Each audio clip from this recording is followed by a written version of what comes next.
Don't mess it. Here we go. In 3, 2, 1. All right, welcome. We're so glad you joined us. I'm the guy with the spiky hair. I'm Heff. The guy with the flat top is Forrest with the color commentary. Hey, we're so glad you joined us, though. And if you like us and if you like to hit buttons like Forrest does, please go ahead and subscribe. And, of course, hit the like button. We are doing a shorter version of this podcast, too. So if you'd like just to hear the news, go ahead and hit the like button on that as well. And our top stories for this episode include Pulse Secure, the breach update on that. Ransomware reality shock. Did you guys know that 92% of companies that pay don't get their data back? We'll talk about that. Unbelievable. Also, a lot of restaurant breaches in the news, especially their ordering systems getting popped. We'll talk about that. And of course, we're going to say goodbye to an old cyber friend, Dan Kaminsky, and a little memorial to him as well. So join us. Stay tuned. DJ, play that song.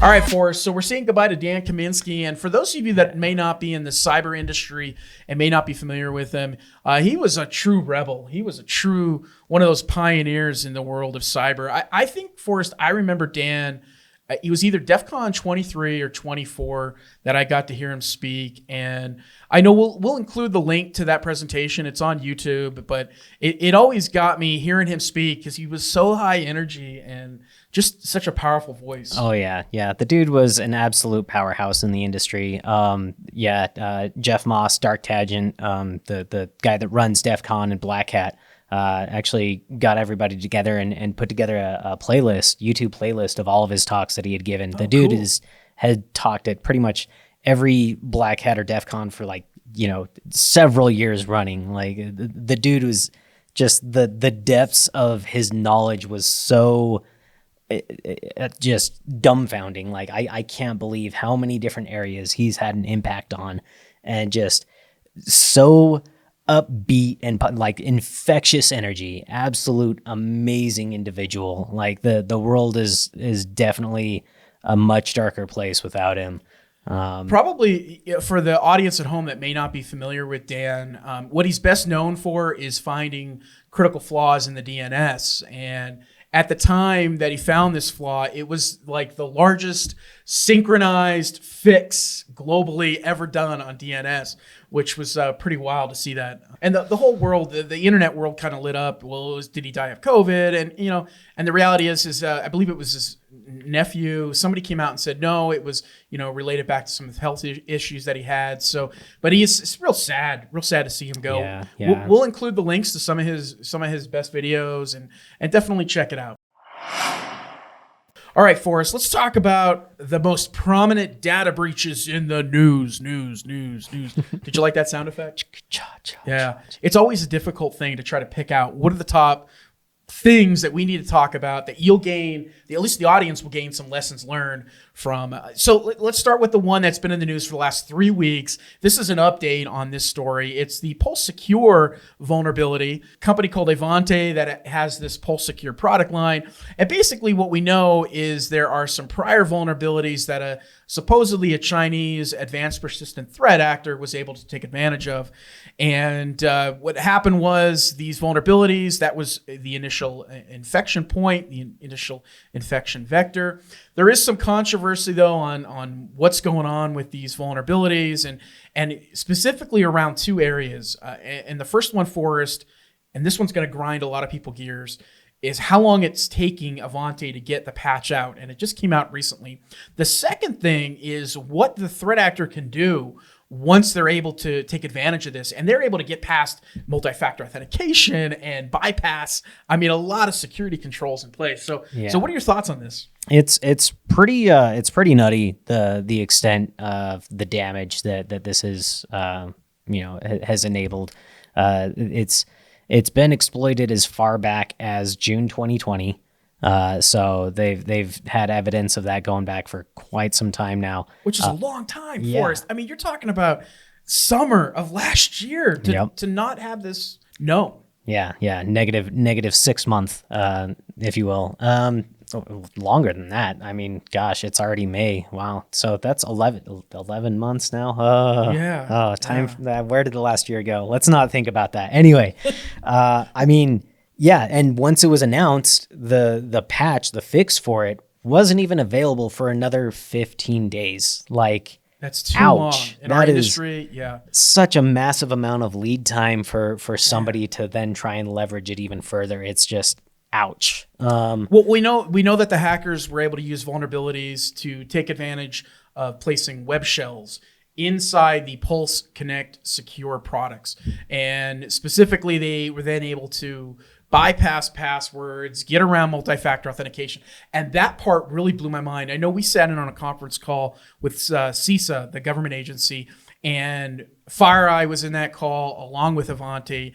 And some of the details on what the threat actor could do once they took advantage of this, I just sat there with my mouth just open for us, like, unbelievable. I can't believe this is happening. Yeah, you don't realize, how extensive it is until it's like, oh, suddenly they're able to bypass multi-factor auth. They're able to bypass LDAP authentication. Yeah. It's nutty. It was one thing after another just kept stacking it on there. Luckily, though, the patch is available now. And if you have any Ivanti products specifically that are related to Pulse Secure, then you need to get the patch going on. So most definitely. Yeah. To me, this just underscores how much attack surface there is in all of these different VPN products. There's so much, just crazy amounts of legacy code in these things. And it's like, whether it's, like Strong Swan, IPsec, or, some SSL based VPN solution, there is just so much surface area there. And the thing that I'm really looking forward to are WiredGuard based VPN solutions coming forward. Like, I think that is going to be a vastly simplified security model, and simplicity and security go hand in hand, in my opinion. Yeah, and there's less lines of code in WiredGuard. I know I've been playing around a lot with some of the new VPN that are out there, and just trying to get a handle on what the future's like. NordVPN has some stuff out there, and I know ExpressVPN also has some new VPN code that's a little bit easier on the eyes and a little bit more secure. So we'll see what happens. It's a changing landscape all the time. There are other breaches in the news, though. We got to talk about SonicWall, these 0 days, Forrest. What do you know about this stuff? It was interesting watching the response from SonicWall. They pushed out patches, and they had known that the email security appliance was being actively exploited, but they were pretty much silent on it for about a week before they came out and said, "Oh yeah, this is actually being actively exploited in the wild." So nothing to see here, folks. Move along. Yeah, we see this so often though, where the vendors like, we don't really know if it's bad or not, or let's just not put out any press release about it. Let's see if it could just stay under the rug. You know? Let's just see if we can sneak past, not say anything, not draw any attention. And it's a less than stellar response in that regard. Just own it. It's there. What's happening with it. Just own up to it. What stinks about this one is there were actually 3 0 days, and what FireEye is claiming is in their attribution is that the threat actors were able to use all 3 of these together in conjunction, which is nuts. I mean, that's the way you do it, though. You just stack these on top of each other, and that's how you achieve your goals if you're a bad guy. So bad stuff, folks. Bad stuff out there. All right, we got to talk about some other things going on too, and that's Apple. Apple's unique, Forrest, in that they don't put out their typical press releases with regards to these exploits that they find. It's not like Microsoft where you're guaranteed. Yeah, there's no Patch Tuesday with Apple. They're just putting stuff out as they put it out. Surprise, it's a Friday. Oh, cool. All right. Oh, here you go. Yeah, just sprinkle those through your environment. Fine. And that's what makes it hard to understand. I mean, obviously, Apple's doing it. They don't like to put out information about what things are going on, the security of their areas. But because of that, We actually have in the news right now, if you have an Apple product in your home, you absolutely need to get out there and patch it. And I'm talking about anything Apple related. So if you have a Apple iPhone, if you have a Mac, if you have an Apple TV, an iWatch, any sort of product in your house, you need to get out there and get that patching done. They're calling this the FOURFECTA. All right, and I love that name. This is what Sophos has called it. It's the FOURFECTA. 4 zero-day exploits, and all of them have been patched. All of them have been addressed. But you got to get this on your radar, folks. Yeah, definitely get those things updated as soon as possible. If not for the exploit protection, there's also some additional incentive in the new versions of iOS. We'll touch on that a little bit later too. All right, let's talk about some other breaches in the news. We got to talk about Geico for a moment. These data scraping breaches, Forrest, we talked about it in the last episode. They're not going away. Geico got caught up in this. Specifically, what they're saying is exposed information, driver's license numbers, over a month that this kind of data was out there. We do know that it happened apparently in California. What we don't know is how many customers were impacted or whether or not the breach was confined to California. What I find interesting about the Geico breaches is the connection back to unemployment fraud cases. So specifically in California, there's a lot of news around people that are taking information that you would find in the Geico breach, applying for unemployment benefits, and then getting away with it. And they actually are getting caught now. Back in December, 4 people were charged. They were actually using, I thought this was crazy, they were using people that were in prison to apply for unemployment benefits. And this one lady in Cali, she got $400 and some $1,000 for us in unemployment benefits. Ouch. That's just scummy. Talk about kicking somebody while they're already down. My gosh. Man. So along with this, this is a bit of a soapbox for me with regards to identity theft. In my opinion, the whole concept of identity theft is, to bring it back to something you love, gaslighting. Right. In my opinion, identity theft doesn't exist. It's not a problem that I have my information out there. It's the organization didn't properly make sure that this request is authentic or was authorized. It's not a problem. So, a driver's license isn't, and it's not an authorization token. It's an identifier. It's a number. It just says, this is who I am. This is my username. It's not, this is an authorized use of this. Again, same with social security number. It's not a means of authentication or authorization. Yeah, it's just a number. It's an identifier. Yeah. So again, in my opinion, identity theft doesn't exist because this is a failure on whatever company's part to ensure that this is a valid use of this information. Did I actually open this account? No. So why does the buck get passed back to me? Yeah. It's absolute garbage. It's not my job to authenticate them opening an account. That's their job. And the challenge with this Geico breach is we don't have a lot of data to go on that's been released to the news. So we don't know much more beyond with what we shared with you. But we can tell you this, though, that it is a nasty thing out there to have your data scraped, and it's going to continue happening. And you're going to see these data scraping breaches more and more as companies are not taking the precautions, the security controls to lock down their API, to ensure that they have the right controls in place to manage that data. So, and it's your data at the end of the day, and you are trusting these companies with your data, and they have responsibility to maintain that and manage that for you. So yeah, one other point I want to bring up is a potential solution to this sort of thing is so for instance, Estonia uses smart cards with encryption keys on them as a means of authenticating and signing digitally for any kind of documents. I think this approach is a wonderful idea, and I think I wish it would be implemented more broadly, where you can use that essentially as a notary. So you can digitally sign any documents and say, yes, I signed this thing because I have this physical token identifying that this is mine.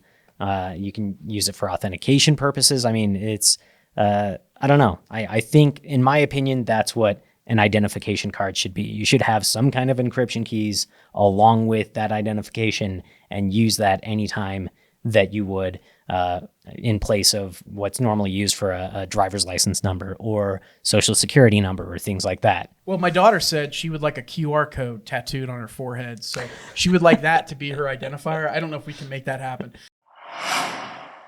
All right, we got to talk about Apple for a moment. They have their spring-loaded event, and this is that moment where you go, ooh, look at the pretty new Macs. Look at the pretty new Apples.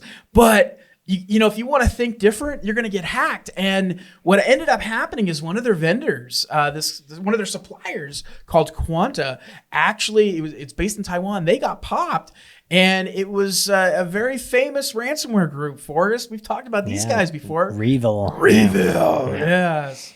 Boy, so they publicly declared about 2 weeks ago that they were able to access the internal computers of that supplier, and they were able to access images, scans, serial numbers of components. I mean, that's the kind of stuff right before you do a gigantic press conference announcing your new products, you don't want to have happen, right? And it happened. So Revil's trying to shake down Apple, and they're trying to, say, you don't pay the ransom by May 1st, which just passed. Guess what we're going to do? We're going to keep, releasing some of this data here and there and posting these files online. Yeah, I think the ransom initially was 50 million, and if they paid before May 7th, it was going to be 20 million. So, act now, Apple. Like, okay. First, I really doubt that the ransom's even going to be paid, and we'll get on into more of that later.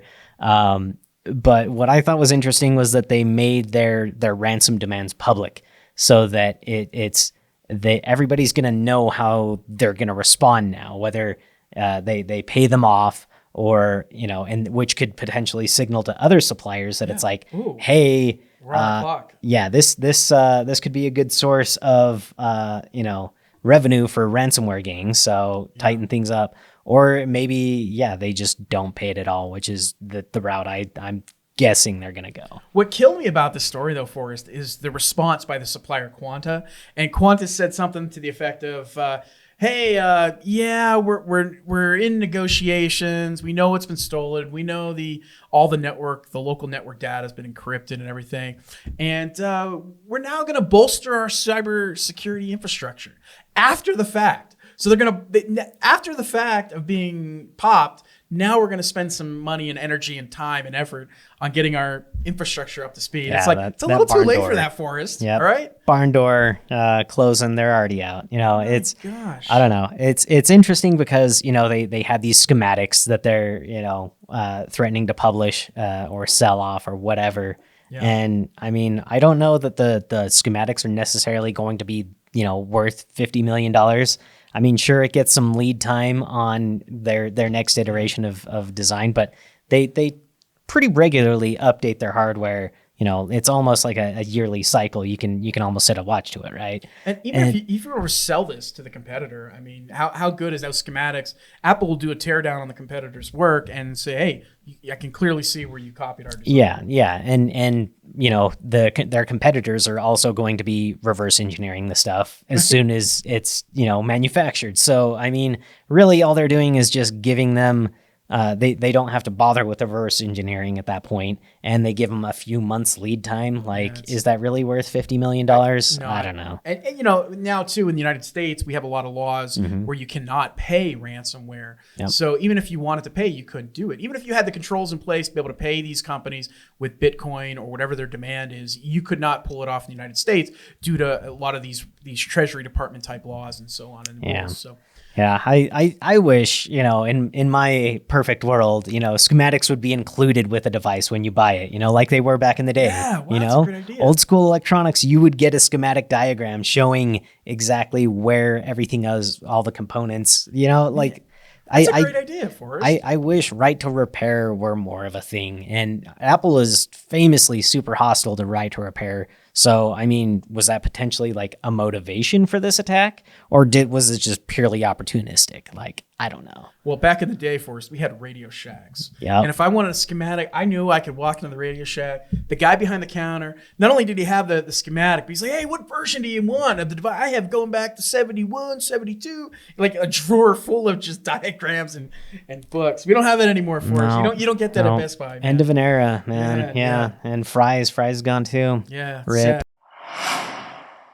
All right, we got other breaches in the news that we need to talk about, and Experian is one such breach. Their API got exposed, and it exposed the credit scores of tens of millions of people. What I found interesting about this story, Forrest, is, well, first of all, this was on Mr. Krebs on security, Brian Krebs' website it was on. But what I found interesting is the person that founded this researcher, he's a student at Rochester Institute of Technology. For those of you who are wondering what a good school is for cyber, RIT is a great school for cybersecurity. And what the researcher was able to find was he was trying to check his loan eligibility, and he entered his name, his address, his date of birth, and he ended up finding that, this API is not as secure as what we thought it was. But he asked a good question for us. His question was, if Experian's credit bureau, if their API is exposed, Shaggy, what about the other ones? I mean, yeah, you just go from the massive Equifax breach that was terrible. Just an absolute dumpster fire. I'm still upset about that all these years later. But first, you got 9 years of LifeLock. Don't you feel good about that? Hot diggity. Yeah, it was. I'm just okay. The settlement. Oh boy. Get me fired up. I gotta tell the audience too. My daughter, right? We buy her a Hasbro toy, and I think it was Hasbro or Mattel, and they had. You buy a couple of those toys, right? And then they have this data breach, and then we get a notification. This is a while ago. And then we get a notification in the mail saying, hey, congratulations, your daughter has 20 years of LifeLock thanks to this breach on this toy, this Mattel toy. Yeah. But yeah. You get me fired up too, Forrest. I tell you. Yeah. I mean, after this, I mean, the entire idea that it was like, okay, I have a security freeze on my account, except the security freeze can just be removed by guessing these jokes of a security question. Security questions are not secure. Please, for the love of all that is good and holy, stop using security questions. I will stand on this soapbox until the day I die. I mean, so okay, that aside, then you add, the Equifax breach. Now you have this, and I think, in my opinion, credit scores are complete nebulous garbage anyway. Like, so here's a perfect example. Yeah. I refinanced at a lower rate and I paid down some debt, and somehow my credit score goes down. Lol, what? Okay, so I just managed to save myself $70,000 of interest payments. Doing the financially responsible thing comes back to hurt me. I should not be getting punished for doing the financially responsible thing. And just like, the system is broken. I don't care what justification you try to use. Just stop. Like, their Experian's API is broken. We've definitely established that, folks. Oh yeah. So for more credit tips, please get a hold of Forrest. He'll be running his own show just about credit card and credit tips. All right. So we got a breach that happened. It's one of those weird breaches that not a lot of people talked about, but it was one of those things where I'm into this stuff. I love network attached storages, folks. Mm-hmm. It's like one of my hobbies. I love looking at QNAP and Synology and all these companies. They put out these NASs, these network attached storages. Well, what the bad guy decided to do was using one of the utilities that's built into the QNAP NAS. They say, you know what I can do? I can take advantage of a vulnerability in this utility, and instead of charging a huge amount of money for a ransom, I'm just going to charge a really low amount, like 0.01 Bitcoin, which is only like $500. Yeah, which like is $550 now. Yeah, and all these people have these NASs at home, and they're using it for data storage. A lot of people do home video editing and so on. Some people have Plex servers and so on. So the threat actor said, I'm only going to charge this really small amount. And they made off with, Forrest, are you ready? Are you sitting down, Forrest? In 5 days, these threat actors made off with $260,000 for us. That's that's not a bad amount for 5 days of work. No, it's fantastic. I can definitely see why they would go for it. I think this is a really good case of the attacker knowing the market, their victims in the market. They were going after small and medium businesses where you see these network attached storage devices, and it was actually pretty interesting that they just used the 7-zip utility that's already on the device. So talking about living off the land attacks, they don't have to load any custom ransomware, any kind of encryption algorithms. They just use what's already there. And then, just the very low price of, $500 or whatever.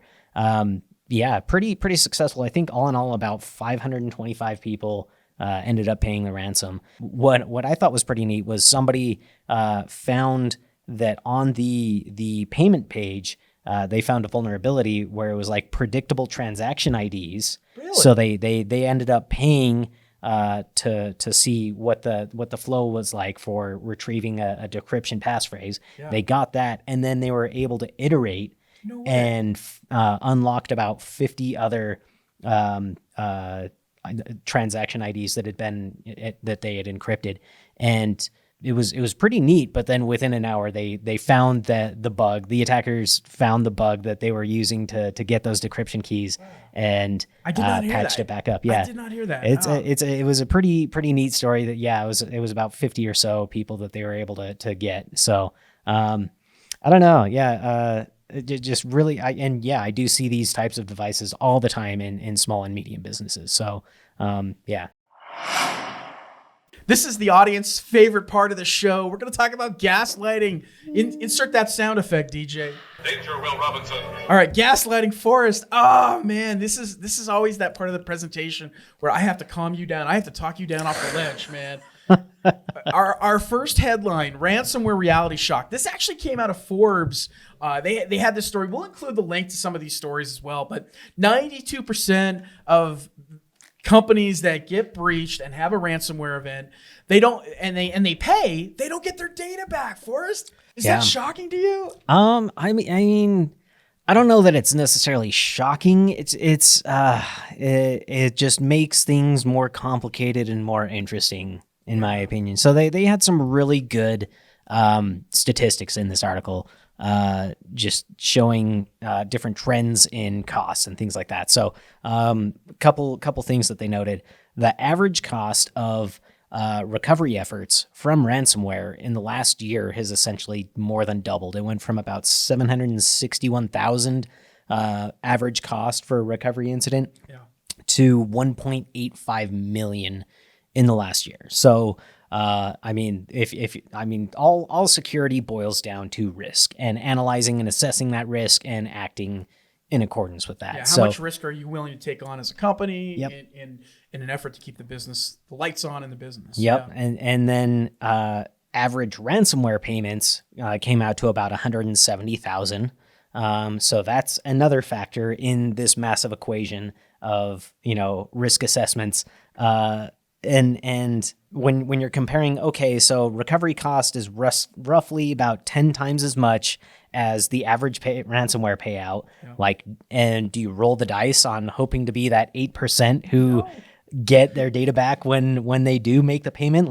I'm sure somebody could crunch the numbers here, but it's, I would hate to be in that position. I'm of the opinion, just secure all the things, but it's a good thing I don't make financial decisions, because I'd shoot for the moon. And I come from the school of, we're not going to pay ransom no matter what. Even if we wanted to, we're not paying it. So, but yeah, Forbes article, definitely take a look at it. It's a good read. I thought some of the stats in there are fascinating.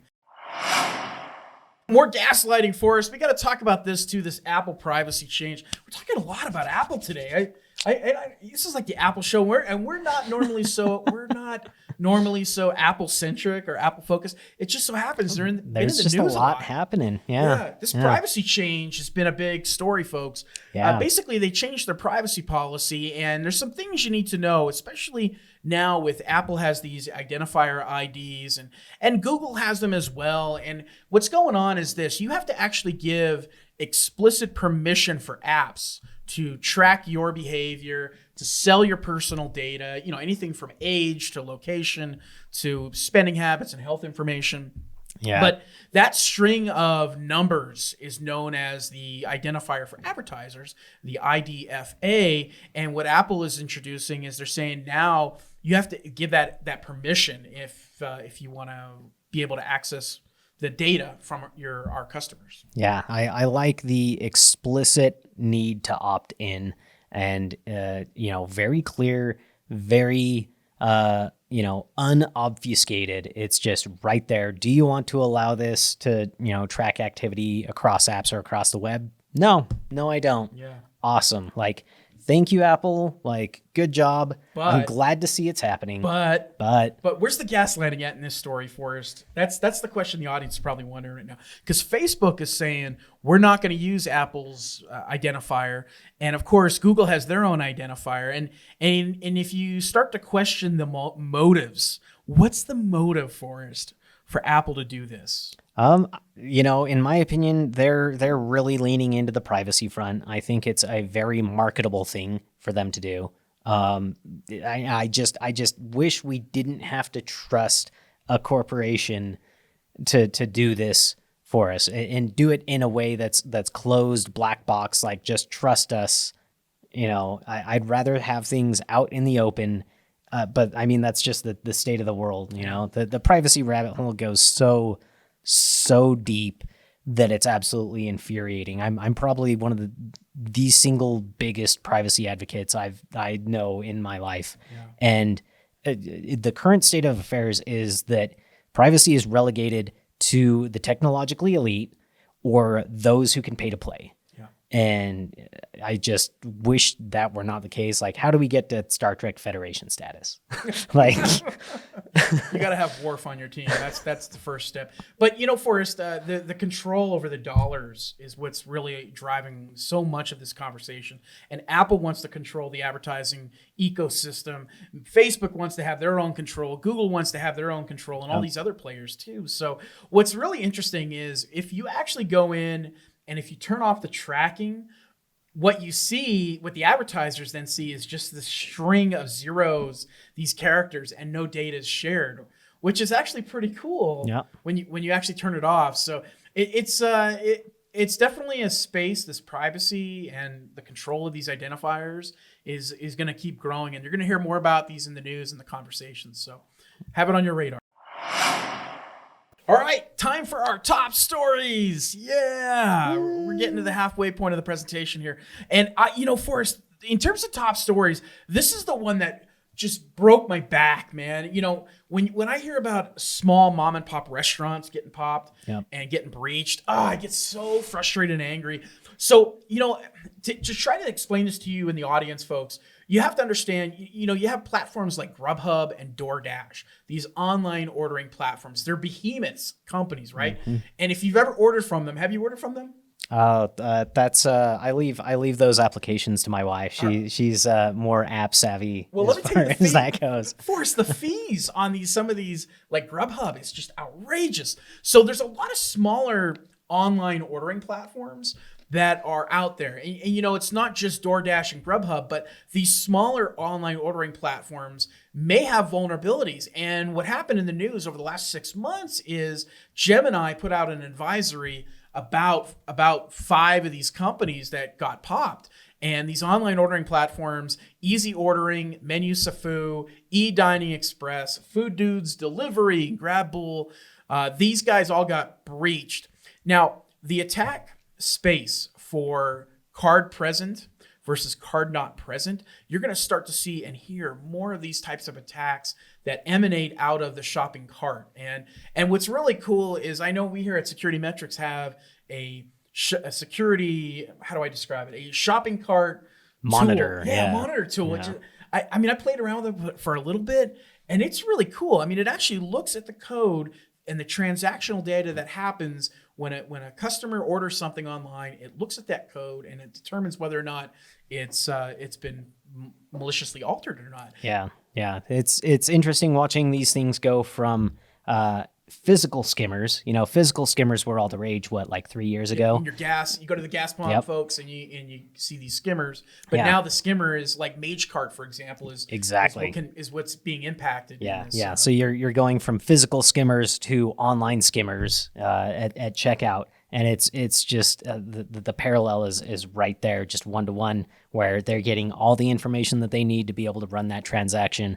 It's a very attractive target because, like you said, a lot of these restaurants are just small mom and pop shops, whatever. They're not big national chains or franchises or whatever. So they're left to find whatever solution they can to be able to maintain, and especially with COVID, the online ordering and delivery and all that, like that was, you had to either adapt or die, and so a lot of these companies were in very dire straits. So yeah, you just go for the one you can afford and hope that it works. And unfortunately, some of these companies ended up getting burned because these services were targeted and breached, and it just Yeah, and these 5 online ordering platforms that were part of this breach, you have to understand, folks, that what the bad guys will do, the threat actors will do, is they will pivot. They will use that moment of getting in through the online ordering system and then pivot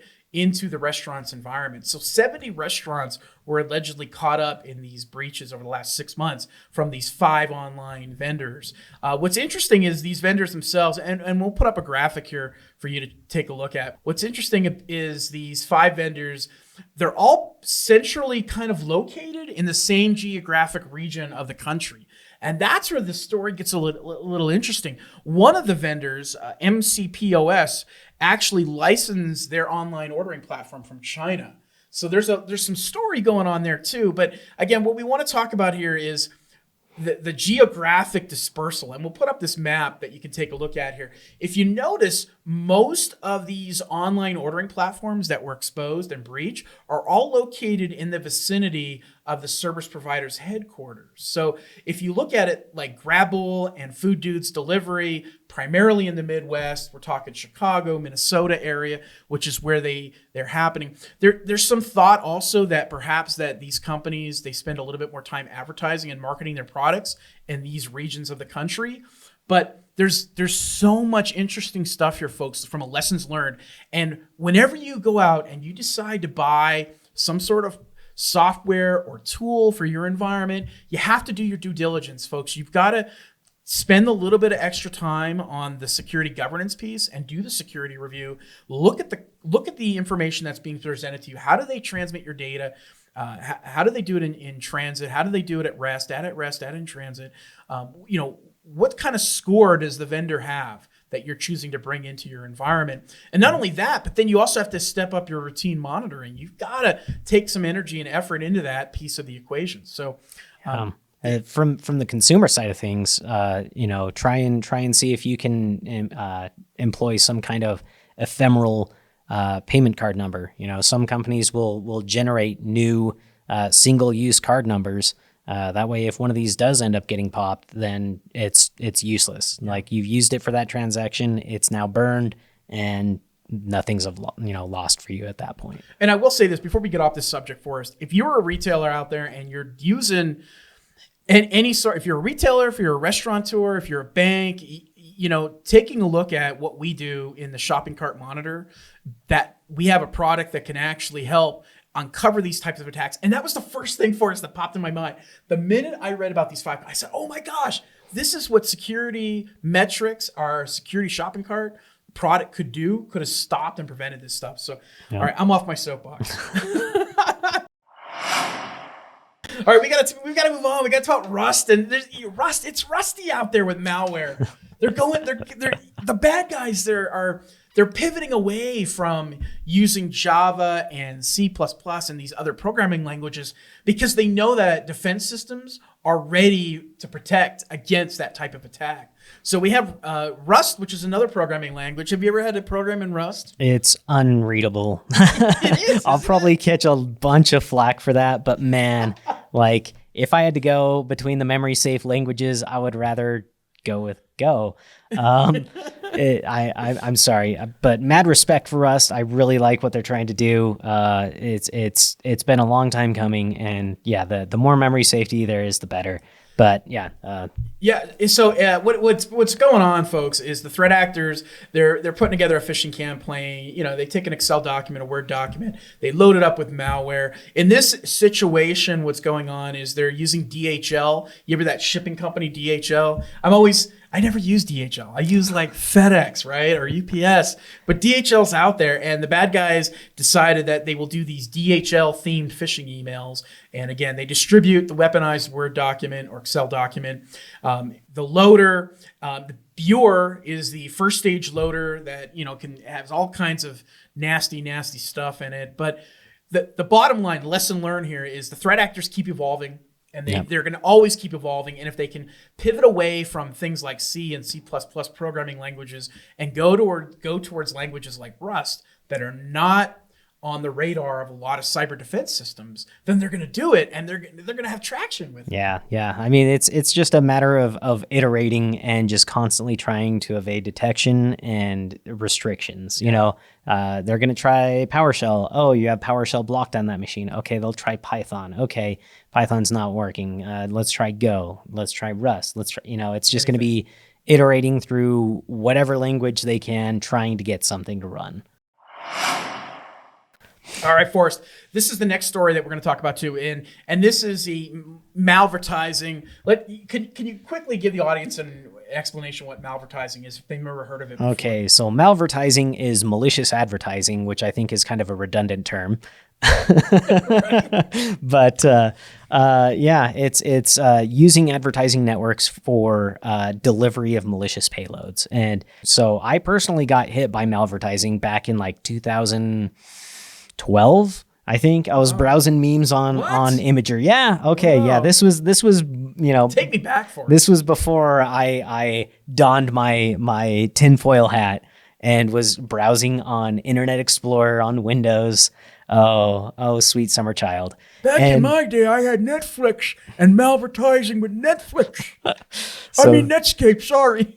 oh, Netscape. There we go. Gopher. Yeah, Gopher. Right. 2012, randomly browsing memes on Imager. And wow. It was a drive-by. I think it may have been Flash or Java. I can't remember exactly, but no interaction whatsoever, no click. It just downloaded and ran a payload, and all of a sudden, just a bunch of pop-ups, and your machine's infected. And it wasn't even my machine. It was actually my roommate's computer, which was insult to injury. Yeah. And it's like, sorry. How dare you? I was trying to look up dank memes, dude. I'm sorry that I got your computer infected, but I didn't do it. I didn't click it. Not my fault, man. It's not my fault, man. Now you gotta buy me a new computer, man. Ever since then, I've absolutely loathed as advertising as an institution on the whole. I'm sorry. I apologize if you work in advertising, but well, let me tell the audience how this works. So Malvertising groups, most of these bad guys, what they do is they pose as legitimate buyers. They try to infiltrate the ad ecosystem. They try to gain trust. They spend a lot of time just trying to learn how the market works. And then from there, they pay for space to try to get their malicious ads inserted in. And what this new Malvertising group is doing, and I love the name for us, it's called Tag Barnakle. It reminds me of something like out of a Pirates of the Caribbean movie. I'm Tag Barnakle here, and a Malvertising group.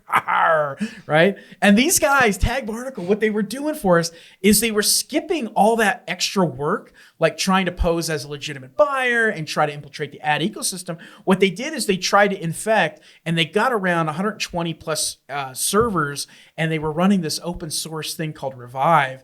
And they were able to compromise the Malvertising server from the start, which is absolutely brilliant. Unfortunately, though, the number of people that can be compromised, they're talking millions and millions, Forrest, of people that have been potentially compromised by Tag Barnakle. Yeah. And it's a very cutthroat space. I mean, you have AdSense, you have, these different platforms that try to keep things very closed and under their control, as you were mentioning earlier. Then you also have, these outliers that are using this open source software. Unfortunately, that's another piece of infrastructure that needs to be maintained. So if somebody isn't keeping it up to date, then that's just a vector. So. All right, we got 2 more stories to go, and then we're gonna wrap this sucker up. So, I love the law, and talking about the law it's not a glamorous thing to do, and not a lot of people like to talk about these cyber cases that come up in the news. I know you and I like to talk about it because it gets us thinking. But this was a precedent-setting case out of the Ninth Circuit Court, and if I remember correctly, it was in Nevada. This healthcare corporation had a third-party breach. And one of their customers had claims of negligence and breach and implied contract and negligent misrepresentation and all this stuff. And they ended up saying, the court said that, you had no loss. Basically, the lost time that you had does not constitute compensable damages. And in other words, we're throwing your case out. It doesn't matter for us that you have to spend more time looking at your credit score, or you've had, really in this case, no damages, no injuries in your claim, and we're going to throw the case out. Yeah, that's precedent setting, folks. It's pretty, in my opinion, it's somewhat upsetting because it puts the burden back onto the little guy who's already been a victim, in this case. And really stinks that it's like, oh, unless you can go through and itemize every single way in which this has caused harm with a specified dollar amount, then there's been no harm. And it's like harm. Really like rolling, like having to go through the stress of rolling credentials and just cleaning up after other people's negligence is just beyond frustrating. So, but for the courts though, trying to put a dollar value on, well, how much time does it take you to try to fix your credit score? How much time does it take you if you've had your credit card stolen?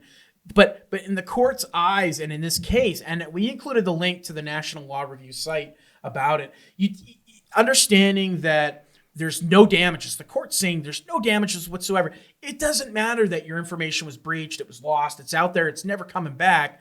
There's no emotional distress, basically, is what they're saying. And you're right, it feels like a low blow. It feels like it's hard enough to try to get any kind of compensation from any of these damages. And by the way, here's 9 years of LifeLock to make you feel better. Yeah. What? That's all I'm getting for this? I think it's interesting comparing the approach to, say, like EU's data protection laws. Yeah. Like you compare something like GDPR to what we're doing here in the States, and it's just like we have a vastly different approach where, the States seems to be favoring more the companies and organizations as opposed to the individuals. And so I don't know. That's just the world we're in. It feels like a blame the victim mentality in this court case. And that's why we wanted to highlight it for you, because we don't want to see more of this kind of stuff start happening. And the hope is there's no trend lines that show more of these damages. Being able to prove damages in a cybersecurity breach